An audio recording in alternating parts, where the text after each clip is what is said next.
假如你哋想要用我哋呢個發送郵件呢個功能呢，就一定係要聯網嘅。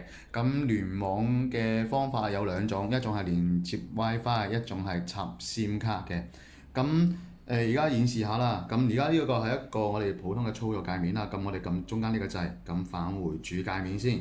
返回主界面之後呢，我哋有個設定嘅，咁撳入去，咁睇到個網絡與互聯網連接係啦。咁點入去之後呢，咁喺 WiFi 呢度揀翻你哋想連接嘅 WiFi，咁輸入密碼之後，咁就連接成功。連接成功之後呢，右上角呢會有一個WiFi 嘅一個標誌嘅，係啦。咁就呢個就係第一種方法。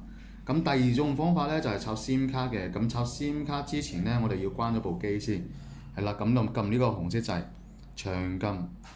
咁呢度有個關閉掣嘅，咁關閉咗，正在關機。咁關機之後呢，我哋就翻返後邊。咁呢度呢，開咗鎖先，開咗鎖之後呢，我哋就向後拉佢出嚟，拉佢出嚟之後，咁呢度有一個電池嘅。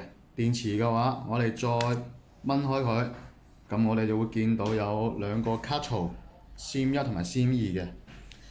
咁我哋就攞張 SIM 卡。咁對正佢就插落去，係啦。插落去之後呢，咁我哋就還原翻佢，裝翻個電池先，咁再裝翻個後蓋，然後就鎖翻佢。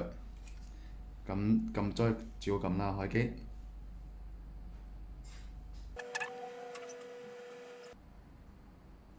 係啦。咁睇到畫面呢，咁我哋開入翻去先。咁我哋見到呢，呢度有個 4G 嘅，咁呢個就係 SIM 卡嘅一個信號值，係啦。